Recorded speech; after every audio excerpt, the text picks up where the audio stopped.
All right, good evening and welcome. It's a privilege to be here. I did this 3 years ago. I gave you a preview, if any of you were here, about the New Horizons mission to Pluto. Well, now it has been and it is gone, and we are receiving data back.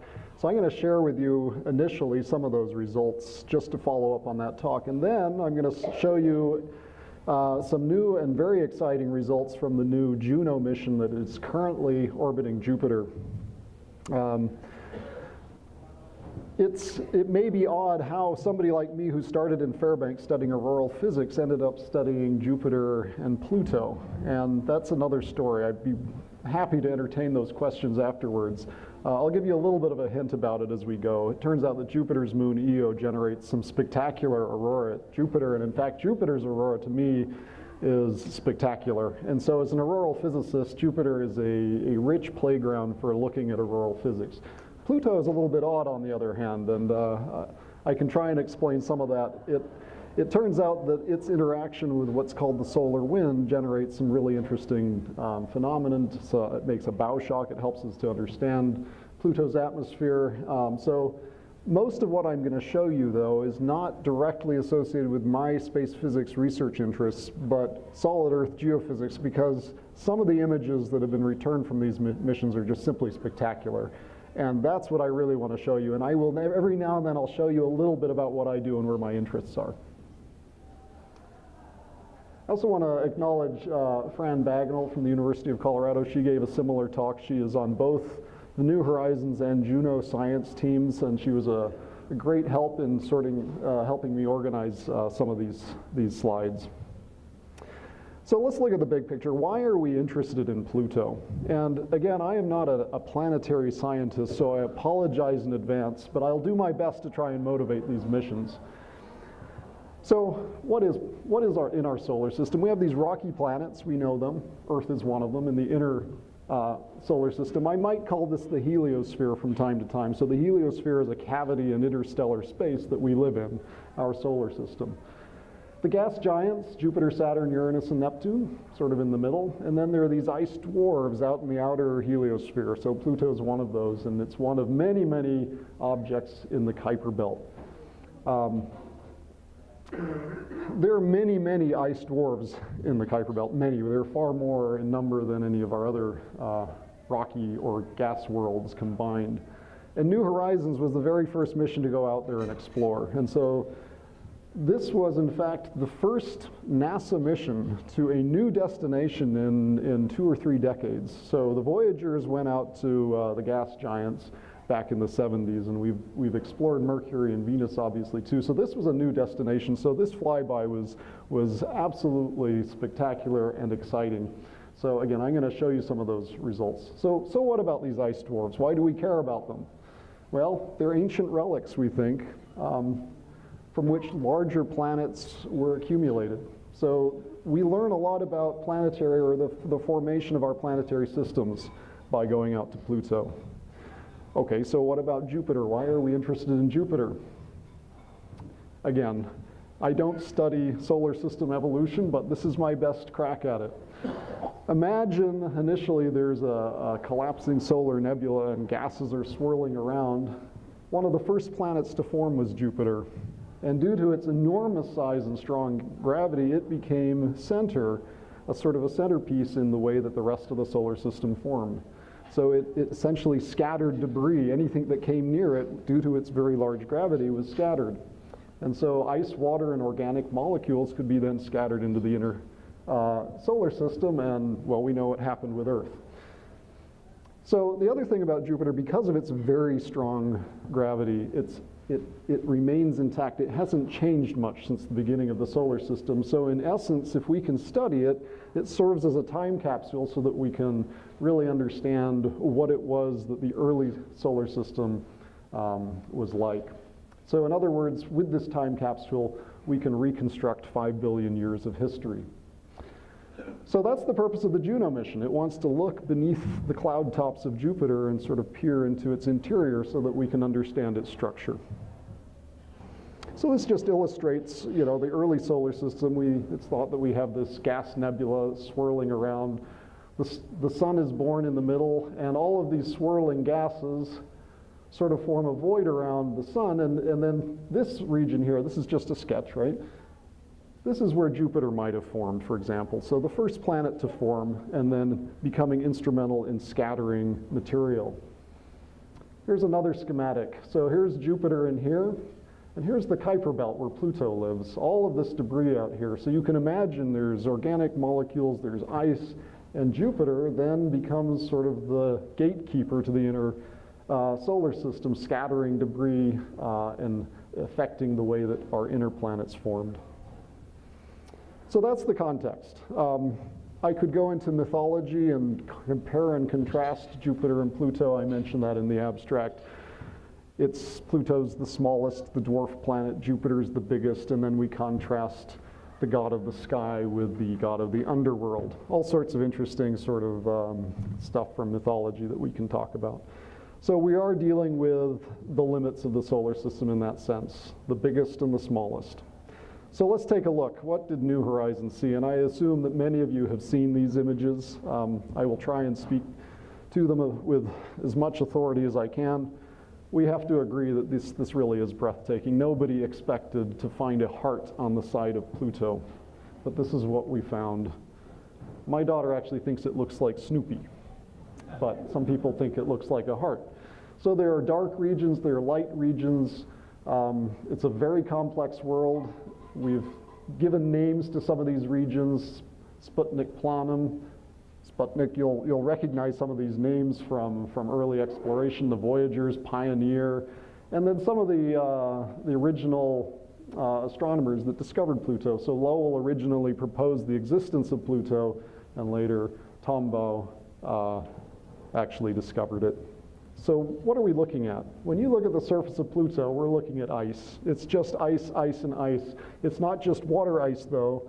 It's nitrogen, carbon monoxide, methane, you name it. It's all frosts and ice. What is Pluto made of? Well, presumably there's some rock in here somewhere, but there's a big chunk of its exterior here that is frozen water. Maybe 300 kilometers thick or so. So that's what Pluto is.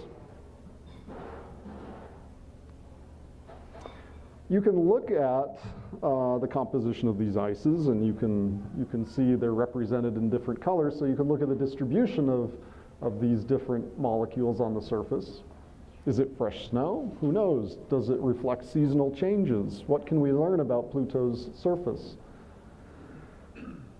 Is there water ice in older areas? Why is some of it covered with black stuff, and what is the black stuff? So let's go back to Sputnik Planum, this very interesting, very bright feature here. It turns out that if you can look at the topology, what you'd find is it's actually an oblique impact crater. So it's at a lower elevation than the surrounding area, and it's filled with N2 ice, of all things. And if you look in more detail at that surface, you'll see that it has these funny little cells. This is a dynamic surface. It's not just a static piece of ice or rock that's sitting out there. It's a very dynamic thing. It's got geology. Who would have thought? So this is just a schematic to indicate the sort of turnover that you could imagine. So upwelling in the middle and maybe downwelling along the margins. If you look at images of the sun, the photosphere, it's a similar thing. You get these convective cells on the sun where you have upwelling and then downwelling at the margins. So that's interesting. These big lumps here, these are ice mountains. They're buoyant in, say, the nitrogen and CO ice. And they're as big as the Alaska Range. These are huge mountains. Who would have thought that Pluto would boast topology like that? So this shows you the relief. The red is 9 kilometers, just for reference.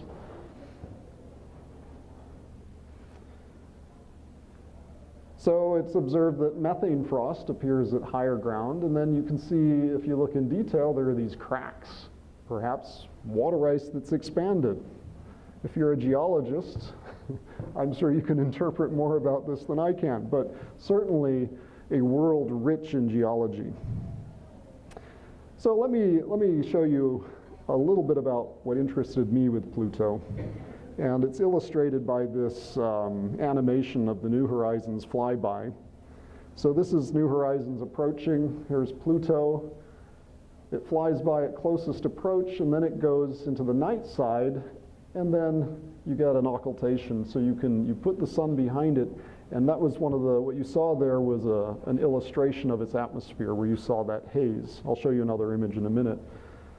So the detection, we knew that Pluto had an atmosphere. We've done that from ground-based telescopes, looking at stars moving behind Pluto, and you can detect that by looking at a light curve. So as something, a light source goes behind the planet, if this curve just fell abruptly down, then there'd be no atmosphere. The fact that it's attenuated a bit and there's a slope here means that there is some atmosphere here that's scattering light. So that was observed from New Horizons. Here's another one of the images from behind Pluto with the sun behind it. And you can see these hazes, or these aerosols. What is it? Are these organic compounds? What are they? So what's interesting to me as a space physicist is the solar wind, which is blowing away from the sun, interacts with this atmosphere and it causes a bow shock. And so I've been working on doing numerical simulations looking at plasma data from the New Horizons mission. This is a plot that came out of a paper that was published last year by McComas et al. And I know it's pretty colors. I don't want to go into the details, but this is what plasma data looks like. Plasma instruments count particles. And so time goes along this way and we can see the count rates. And so as you go past Pluto, the energy, the peak count and energy counts here changes. So this is intended to be a schematic showing an interpretation of what they're seeing here. When they went into the wake of Pluto, so here's Pluto, a little dot with this solar wind blowing past it, making a bow shock. When it goes into the wake, it starts to see heavy ions that have their origin from Pluto's atmosphere. And so this is the sort of stuff that I study. I do modeling of this, and so because I do space plasma physics, that's my interest. So what is in the atmosphere? I said that it looked like there were hazes and there were aerosols. So there's methane, and there are things that I don't know how to pronounce because I'm not a chemist. Ethylene, acetylene, whatever these things are, carbon-based junk, as far as I'm concerned. I never did take organic chemistry, so please don't ask me about this. All I can tell you is that if you radiate this long enough through a process called photolysis, you can change the nature of these molecules, and with increasing time, these molecules become hazy or muddy. So they're called Faux Ones.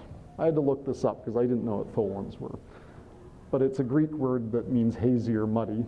And so when you see darker regions on the surface of Pluto, that's typically indicative of an older surface because the Faux Ones have aged and become hazy and muddy, whereas these things are very bright. And indeed, when you look at these two regions, the Tombaugh ratio is younger, it's brighter, and it's crater-free, whereas over here, where it's darker, it's more cratered, so we know that there have been impacts, and so this is an older surface over here and a young surface here.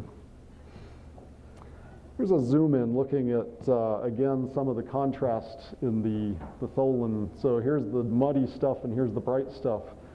So the fact that you see the interleaving of bright and dark on these mountains is suggestive that perhaps there are episodic events where you form and deposit these tholins on these mountains. This is right next to the Sputnik Planum again, where you can see that's a young bright surface with these big cells and the downwelling convective margins here.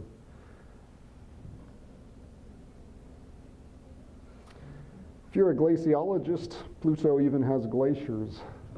Nitrogen ice flows were inferred from these images here. Maybe a little ice flow coming out of this valley. When you look at this rugged terrain, it looks like it gives the appearance of perhaps lakes or rivers.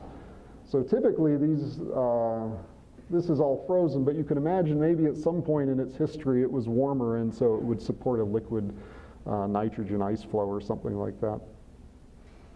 Here's sort of a 3D representation looking at John of those big mountains next to the Planum and these hazy aerosols within the atmosphere. So that's really all I wanted to say about Pluto, just sort of as a follow-on post-encounter synopsis of what was found.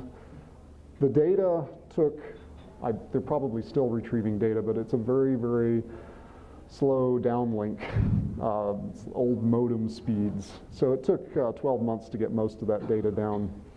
That data analysis is ongoing. I'm still doing analysis on the plasma data that came back.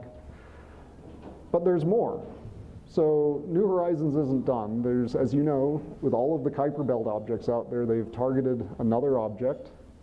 And so if you go and look at juno.jhupl Johns Hopkins University Applied Physics Lab.edu, you can look at the countdown. So it's only 672 days until the MU69 flyby.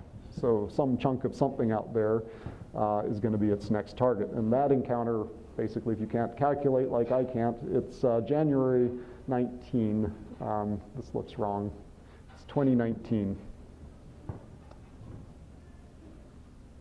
So go and look at that website and you can learn more about the ongoing New Horizons mission. So let's go back to Juno. I spend most of my time researching Jupiter, mostly because it has absolutely fascinating auroras that I'm going to show you. Pluto does not have an aurora. Not that discredits it, or maybe we should demote it from planet status for not having an aurora, but okay, it's got a fascinating atmosphere and it's got fascinating geology, so I give it some credit for that. Jupiter, as a space physicist, is absolutely fascinating. This is like a dream come true, kid in the candy shop effect for a space plasma physicist. This is the greatest space plasma laboratory in the solar system as far as I'm concerned. So again, in terms of how on earth did I go from studying the aurora at Earth to Jupiter? Well, it's because of Jupiter's absolutely fantastic aurora. Juno is a unique mission to Jupiter. So we've had the Pioneers, the Voyagers, a Ulysses mission, the Galileo mission, Cassini that is currently orbiting Saturn went by Jupiter, New Horizons went by Jupiter. Why do they go by Jupiter? Well, they take a gravity assist to keep going. So many missions, but all of them flew in the equatorial plane. And so we have lots of data of the equatorial plane. What makes Juno unique is it's a polar orbit. And so as it flies over, we're getting a bird's eye view of the poles and the aurora. So that's what makes this one unique and different. So it was launched in 2011. It only took 5 years to get there. I'll show you how it got there. It actually left Earth and had to come back to Earth to get a little boost to get all the way out to Jupiter. It's solar powered, so it has these huge solar panels on it, and it spins, so it's rotating like this. It's got 8 science instruments. I'll try and address some of those as well. So this is the way we picture Jupiter. I'm going to unfold it here so that we look at it in this perspective. Most of you recognize these types of features, the great red spot. You recognize, this is the way we recognize Jupiter really, is this banded structure. So what is it we're looking at? This always puzzled me when I was younger, because planets are made of rock, right? Well, not these. These are gas giants. We're looking at clouds. This is all gas up here that we're looking at. We're looking at cloud tops here. And so if we look at, this is Cassini data. So this is Cassini going past Jupiter on its way to Saturn. Got this great data set. And you can see that there's motion. This stuff is counter-propagating, and this little red storm here just twirls around. So there's counter-streaming flows on either side of it. There's a lot of atmospheric dynamics that I don't necessarily understand much about, but really incredibly rich complexity when you look at these cloud tops. So what is it exactly that we're looking at? Again, this gets into chemistry, and I'm not very good at that. But when you see red, you're looking at ammonium sulfide, NH4SH, and it reflects red sunlight. When you see white, it's ammonia. And so these white regions here tend to be the highest, coldest layer that reflects the sunlight. So if I looked at a cross-section of the atmosphere, this is what it might look like. So this ammonium sulfide forms a layer here, and then the ammonia, the white, is higher here. So when you see this picture, visualize it in 3D. Some regions are higher than others. And so really part of the objective of the Juno mission is to visualize this, to give us insight into the structure of these clouds. Okay, so this illustrates a little bit more. Why are some regions higher than others? Well, you do get some convection. So where you have this sort of upwelling, here's that ammonia here, the white, so it's at higher altitude. And notice these arrows indicating these flow shears. It's kind of interesting. So the white ammonia is where the hot air rises, and then the region between the white clouds is the deeper reddish ammonium sulfide. Help me out with these pronunciations. Ammonia plus sulfur, how's that? I can handle that. So when you look at Jupiter in different wavelengths, it looks different. So if you look at it in the infrared, this is Jupiter in the infrared, whereas visible it might look more like this, the way we're used to visualizing it. So if you're an atmospheric scientist, okay, I can say a lot about Jupiter as a space plasma physicist. This is the greatest space-based laboratory for studying space plasmas and auroral physics. If you're an atmospheric scientist, same deal. I'm sure the atmospheric scientists get very excited about studying these gas giants. Okay, we do know a little bit. I shouldn't say we know nothing. I mean, Juno's going to help us out here, but the end of mission for the Galileo spacecraft was to actually plunge into Jupiter's atmosphere, so to say. So it went into orbit in 1995, and in 2003 its mission ended by the spacecraft descending through the clouds. So this is just, oh, oops, sorry, there we go. So here it is. Here's an artistic rendering. Here's the descent. So imagine, if you will, these are the clouds. I don't know what it really looks like. Hopefully Juno will help us. What was expected was to see different layers at different temperatures here and densities. So here's water ice. They expected to see a lot of water. That was the expectation. And what Galileo revealed was something quite different. They found very few clouds. So this becomes a puzzle. So this was just a single thread of data down through one point in the atmosphere. And at some point, the data stream ends because, as you can imagine, the pressure becomes tremendous.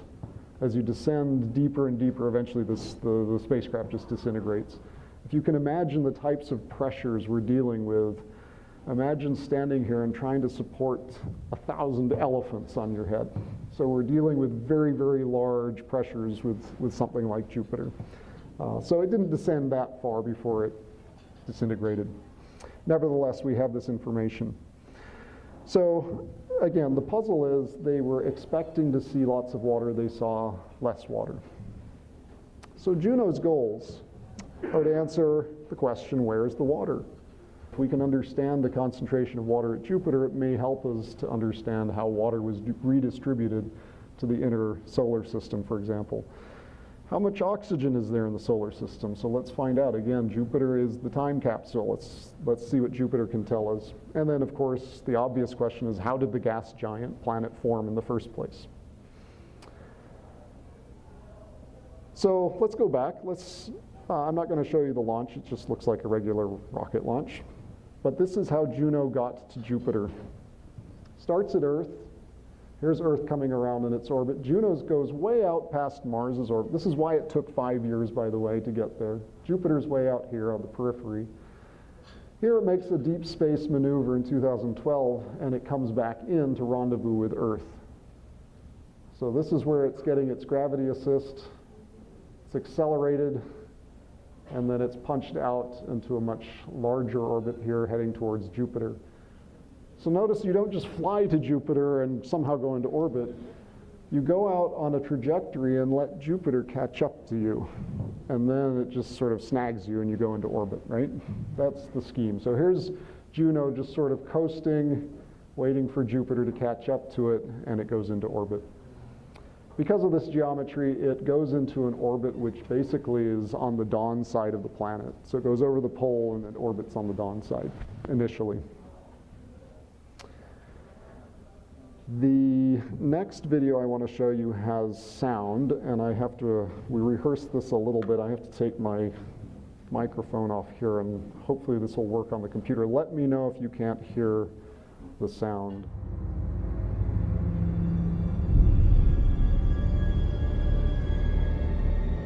The scariest thing to me about Juno are the unknowns. So much about the environment that we'll have to withstand is unknown.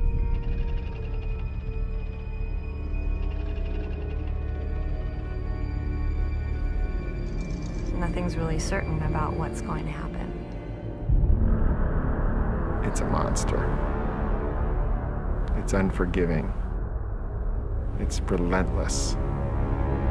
It's spinning around so fast, its gravity is like a giant slingshot, slinging rocks, dust, electrons, whole comets. Anything that gets close to it becomes its weapon.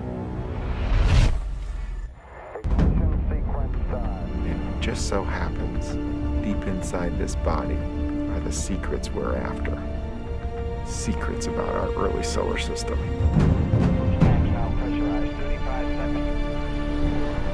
It's the biggest and baddest planet in the solar system, and it's got the biggest and baddest radiation and the biggest and baddest magnetic field. The background radiation that we're exposed to on Earth is about 1/3 of a rad. What we expect to see at Jupiter is about 20 million rad. No spacecraft has ever flown this close to Jupiter, flown this deep into the radiation belts. So the real trick is, we gotta go in close, get the data, and get out. And the first time we go in, that's the most dangerous. We call it Jupiter Orbit Insertion. J-O-I.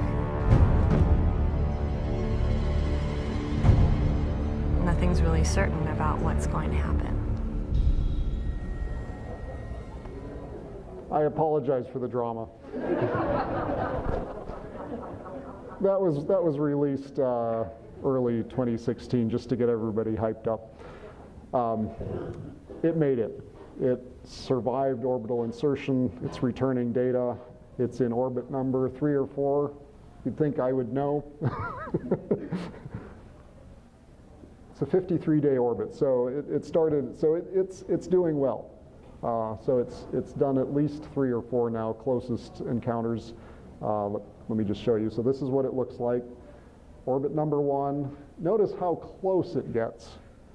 And the reason it gets so close is, see these schematics? These are the radiation hazards. Earth has these belts too. We have what's called radiation belts. And when we're concerned about human exploration in space, then we are obviously concerned about radiation hazards like this.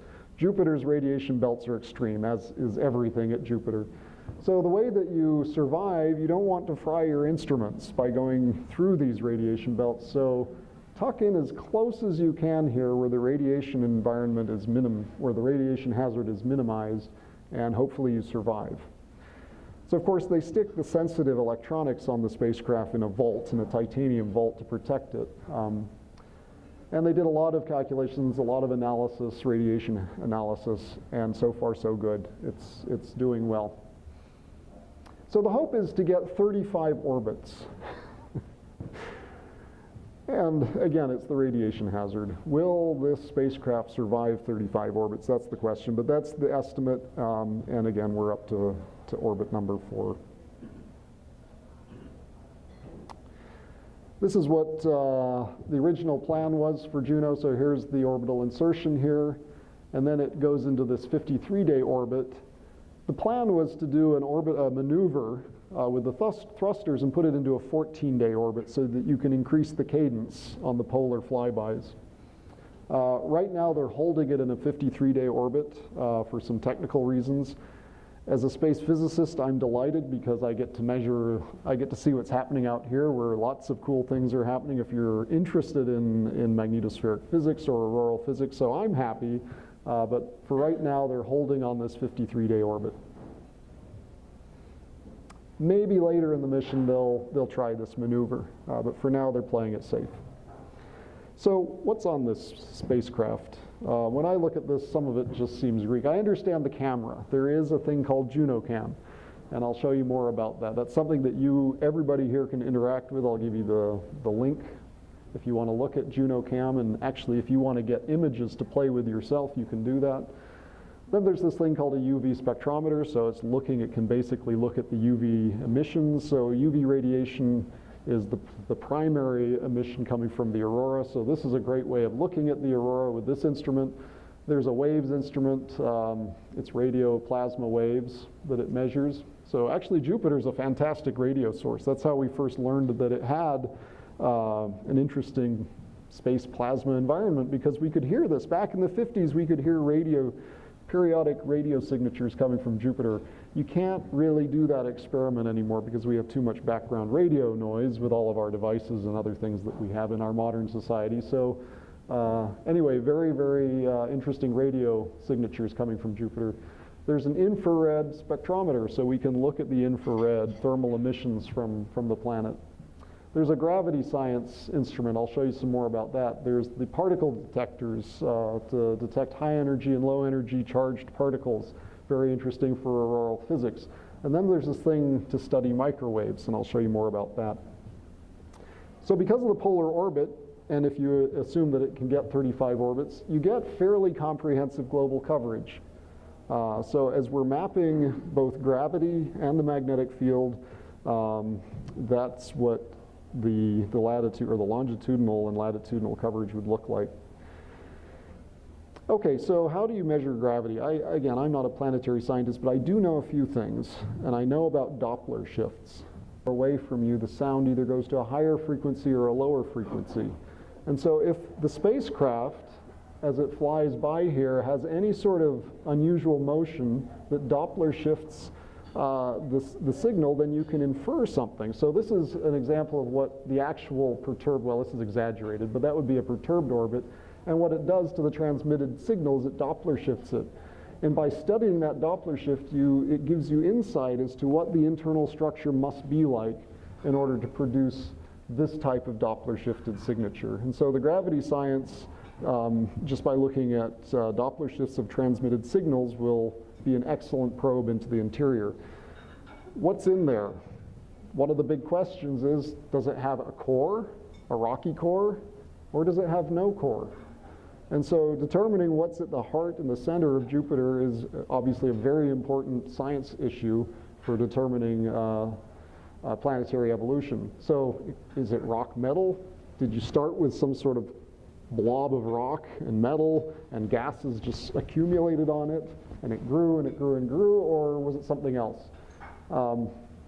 We're fairly certain that this region in here is metallic hydrogen. Again, think of these intense pressures. If you have enough pressure, you can take hydrogen and turn it into sort of a fluid-like metal. Think of it like liquid mercury or something like that.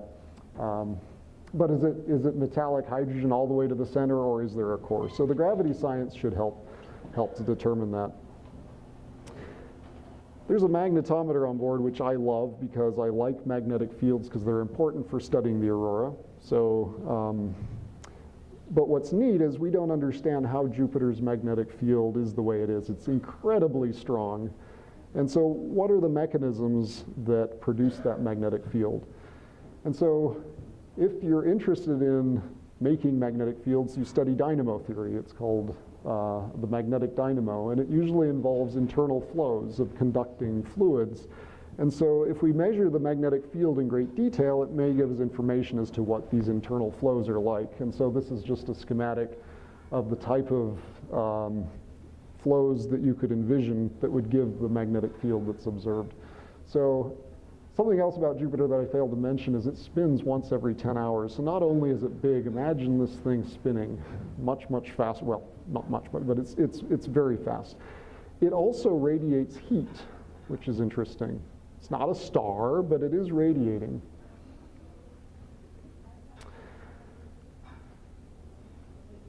And then obviously, as you come up to the surface, we'd really like to understand what the structure of the atmosphere is. And really, where is the water? So Galileo seemed to show an absence of water, but where is it? And what drives the winds that make our storms and whatnot? And so this brings us to the microwave radiometer that's on the spacecraft. So you know what microwave does to water. Stick the mug in the microwave and it comes out hot. So Jupiter itself has got an internal source of heat. And so using the internal heat, you can basically map the water. And so the microwave radiometer has 6 channels that it's looking at in these microwave ranges. And so that will help the science teams to diagnose where the water is within the atmosphere. It'll also give a good sense of the structure of the atmosphere. So when I was at a scientific conference this last December in San Francisco, I got to look at some of the data from this instrument, and it really is spectacular what they're seeing. So I saw plots where they plotted sort of the vertical structure of some of these clouds. And again, here's an infrared image of Jupiter.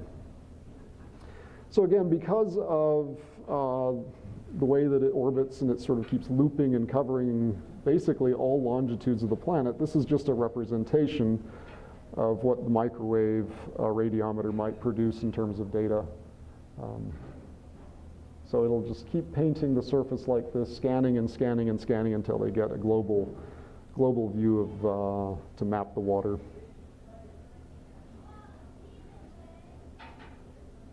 That's why it's important that they get the 35 orbits in to get the global coverage. Okay, and then let me turn to my passion. I know the planetary stuff I love looking at images too, but unfortunately the stuff that I do, I can't show you a picture. We have models. How do I show you a magnetic field? I can sprinkle iron filings on a magnet and you can see the way the patterns that develop. So we can visualize these things. So what I do, what we study in space plasma physics is the interaction between Jupiter's very strong magnetic field and this solar wind that's blowing by. And as it blows by, it takes the magnetic field and turns it into sort of a windsock. And so this whole cavity that we make, that the magnetic field makes in the solar wind, is called a magnetosphere. And it's the interaction of the solar wind, it's the interaction of gases that come from Jupiter's moon Io, and the way that it interacts with the rapidly rotating magnetosphere that generates the aurora. It's a very complex system that I find absolutely fascinating. Jupiter's magnetosphere is huge. So just for scale, here's what Earth's magnetosphere looks like. So here's Earth's magnetosphere, and it would fit in that little square right there. Okay, so this is a beast. If we could actually image Jupiter's magnetosphere in the sky, it would be something of order moon size, but then with a huge trailing weight behind it. So many, many astronomical units in length. So what makes Jupiter different from Earth is its moon Io. So you may have heard of the Galilean satellites. There's Io, Europa, Ganymede, and Callisto. And those of you who know your Greek mythology probably know their relevance to Jupiter and how Juno fits into this and how Jupiter used to use a veil of clouds to hide his mischief, et cetera, et cetera. I won't go into detail there, but that's why the Juno mission is named Juno, because it's trying to peer through that veil of mischief, the cloud tops of Jupiter. Anyway, these are the Galilean satellites. It's the innermost Io that is the most volcanically active object in the solar system. It is fascinating to not only look at, but you can actually in data see the volcanic plumes as these things erupt. The net result is you dump gas into the inner magnetosphere and it swirls around and it actually makes its own aurora. It's not the interaction of the solar wind with the magnetosphere as it is at Earth. It's an internally driven process. And so that's really, in essence, what I find so fascinating. This is not from Juno. This is from the Hubble Space Telescope. This is Jupiter's northern hemisphere. This spot here with the long wake, this is generated by Io's interaction with Jupiter's magnetic field. So that is its own little auroral physics problem all by itself. And then there's the main auroral emission, so there's a main oval. All of this stuff is internally driven. These flashing flares and spots up here are poorly understood. It may be related to the solar wind interaction. This is completely different from Earth. And so as an auroral physicist, this is an absolutely fascinating problem to work on just because of the difference between Earth and Jupiter. If we can understand this, maybe we can better understand what's happening at Earth. This, I believe, is some of the initial images from the Juno mission from the UV spectrometer, showing the UV aurora. This is a very famous image from the JRAM instrument. So this is the infrared aurora, unprecedented resolution now of, I believe, the southern auroral oval at Jupiter. And then you could actually listen to the radio waves. So as Juno flies through, the aurora makes these radio waves, and you can actually listen to them. And you can use it to try and diagnose some of the physics associated with Jupiter's aurora. So what they've done is they've taken the radio data and they've downsampled it into the audio range, and then you can play it back and listen to Jupiter's aurora.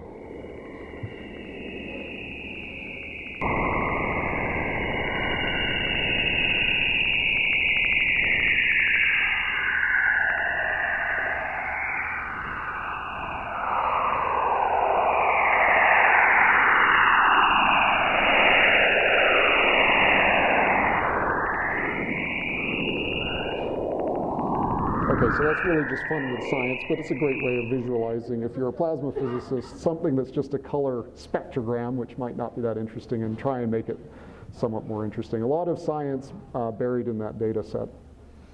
So this mission is ongoing. I'm very much excited to be part of analysis, modeling of physical aspects of the aurora, but also the solar-wind interaction with this giant magnetosphere. So let me just end by sharing Juno Cam with you, because this is something that you can all participate in. Go to this website here, missionjuno.swra.edu, click on Juno Cam, and you can get some of the, again, Juno Cam is intended to be used for public outreach, so you can download this data and you can massage, manipulate the images any way you want, make pretty pictures, submit them back to the website to be viewed by others and be voted on. So what I'm going to show you is just some of those submissions of Jupiter's northern region. And again, this is a region that we haven't really seen before. This is what the raw data essentially looks like. So see, this is the northern pole. These little cyclone swirly patterns, very spotty. Unlike the banded structure that you see in the equatorial region, this is very spotty. Here's another image that's been presumably a little false color added to it, but again, these interesting swirling cyclones, really great visualizations of these, what to me are just fascinating cloud structures. I don't know how else to describe them. You can get creative with this stuff. You could just zoom in on one region and do something cool like this, color code it however you want. You could get really creative and make your own interpretation of what Jupiter's northern region looks like. Here's some infrared light looking right down on the pole. And what's fascinating is, look at this band. They're all interconnected, right? This one's swirling here, but it connects over to this one and connects to here. There's 1, 2, 3, 4, 5, 6, 7, 8 of them, all swirling around and then connected to other swirling things at lower latitudes. Here's the South Pole, 5 of them with one in the middle. Here's a comparison of the two. So very different geometries for some reason, north versus south. This strange pattern up north, different pattern down south. And then you could really use an interesting color table and look at it this way. So that is available to you. I encourage you to go look at it, especially the kids in the audience. Should I call you kids the young adults? Great school projects, science fair projects maybe. Go download Juno Cam data and do something with it. So I'm going to end there. This is just a summary of Juno, and I'm happy to answer questions.